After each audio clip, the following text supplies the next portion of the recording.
Cinema. आज हम आपसे एक क्वेश्चन पूछते हैं। ये बताओ कि क्या एक बंदर भगवान बन सकता है? लगता तो नहीं है, लेकिन एक्चुअली बन सकता है। आज हम आपको एक मंकी की स्टोरी सुनाएंगे। वो बंदर एक फॉरेस्ट में रहता था। बंदर भाई फॉरेस्ट में रहकर खूब फल फूल खाते थे। एक पेड़ से दूसरे पेड़ पर खूब उछल कूद करते थे। ऊंची ऊंची छलांग मारकर हुआ हुआ करके सबको डराता भी था वो बंदर। उस फॉरेस्ट में कई मुनिराज आते थे और एक ट्री के नीचे बैठकर ध्यान करते थे। तो ध्यान में बैठे हुए मुनिराज को देखकर बंदर बहुत खुश होता था, लेकिन वहाँ पर कभी ऊधम, वहाँ पर कभी शरारत नहीं करता था। एक बार उस फॉरेस्ट में एक राजा वज्रजंग और रानी श्रीमती आए। उन राजा के 2 पुत्र थे, मतलब ही हैड 2 सन जो मुनि बन गए थे। वो दोनों मुनि उसी फॉरेस्ट में आ पहुँचे। तब राजा रानी ने उन दोनों मुनि राजों को भक्ति भाव से आहार दिया। बंदर पेड़ के ऊपर बैठा बैठा सब देख रहा था कि ये राजा रानी कितने अच्छे भावों से मुनि महाराज को आहार दे रहे हैं। ये सब देखकर उसके मन में आया कि यदि मैं मनुष्य होता तो मैं भी इन राजा की तरह मुनियों की सेवा करता।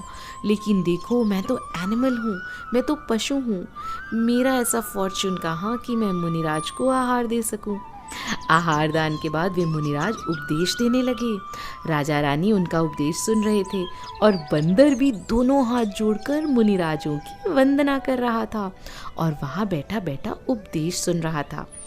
ये सब देखकर राजा बहुत सरप्राइज हुआ और उन्होंने मुनिराज से पूछा, हे मुनिराज, ये बंदर कौन है?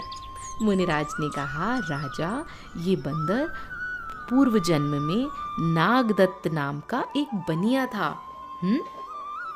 उस समय उसने बहुत कपट भाव, बहुत ही गंदे चीटिंग वाले भाव किए थे। मायाचारी करने के कारण ये नेक्स्ट जन्म में बंदर बना। आपको पता है, जो व्यक्ति कपट करता है, मायाचारी चीटिंग करता है, उसको तिर्यंच गति मिलती है। मुनिराज ने कहा, राजा, जिस प्रकार इस भव में हम तुम्हारे पुत्र थे ना, उसी प्रकार इस बंदर का जीव फ्यूचर में आपका पुत्र होगा और भविष्य में जब आप ऋषभदेव तीर्थंकर बनोगे ना, तो ये जीव आपका गणधर बनेगा और मोक्ष प्राप्त करेगा। मुनिराज के मुंह से ये सुनकर बंदर तो बहुत खुश हुआ और खुश होकर मुनिराज के चरणों की वंदना करके आनंद से नाचने लगा। बंदर के तो खुशी का पार ना रहा। His happiness had no bounds। वो रोज अच्छी अच्छी भावनाएं भाने लगा और वो बंदर मरकर मनुष्य बना। उसका जन्म हुआ भोग भूमि में, जहाँ राजा और रानी के जीव भी वहीं थे। आपको पता है भोग भूमि क्या होती है? एक्चुअली 2 तरह की लैंड्स होती हैं। एक तो कर्म भूमि, भूमि मीन्स अर्थ, लैंड, जहाँ पर हम सब लोग रहते हैं। हम सब लोग काम करते हैं, कर्म करते हैं, पैसा कमाते हैं, इसीलिए इसे कर्म भूमि कहते हैं। और दूसरी होती है भोग भूमि। ये एक स्पेशल जगह होती है जहाँ पर किसी को अर्न नहीं करना पड़ता। वहाँ ऐसे स्पेशल ट्रीज होते हैं जिन्हें कल्प वृक्ष कहते हैं। उनसे हमें क्लोथ्स, फूड एक्सेट्रा सब कुछ मिल जाता है। तो देखा बच्चों, उस बंदर ने कितने अच्छे भाव किए कि वो बंदर मरकर मनुष्य बन गया। एक बार वो सब बैठकर धर्म चर्चा कर रहे थे, तभी आकाश से 2 मुनिराज वहाँ उतरे और उन्होंने अनेक प्रकार से धर्म का उपदेश दिया। मुनिराज के उपदेश को सुनकर उन सब जीवों ने सम्यक दर्शन प्राप्त किया। फिर वो सभी जीव वहाँ से अपनी आयु पूरी करके अपनी एज कंप्लीट होने पर स्वर्ग चले गए और उसके 4 भव के बाद राजा जो थे ना, राजा का जीव बना ऋषभदेव तीर्थंकर और जो बंदर का जीव था वो बना उनका पुत्र, हिज सन, और उसका नाम था गुणसेन। वो इस संसार से वैराग्य को प्राप्त करके भगवान से दीक्षित हो गया और वो बन गए ऋषभदेव भगवान के गणधर। आपको पता है गणधर कौन होते हैं?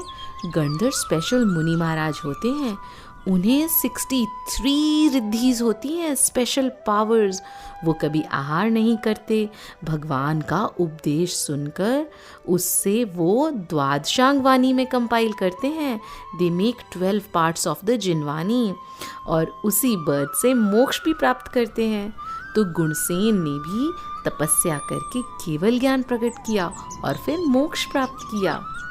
देखा बच्चों, जब ये बंदर मनुष्य था तब इसने कितना छल कपट किया, चीटिंग करी, जिसके कारण उसे नेक्स्ट बर्थ मिला बंदर का। लेकिन बंदर बनने के बाद मुनिराज की वंदना और धर्म का उपदेश सुनने से उसकी अच्छी भावनाएं हो गई और वो फिर से ह्यूमन बना, फिर से स्वर्ग गया और उसके बाद तीर्थंकर का बेटा बना और साधना करके मोक्ष चला गया।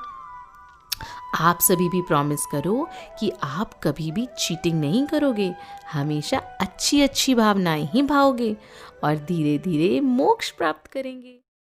इस तरह के मज़ेदार कहानी देखने के लिए सब्सक्राइब कीजिए मेरे चैनल को और बेल आइकन दबाइए।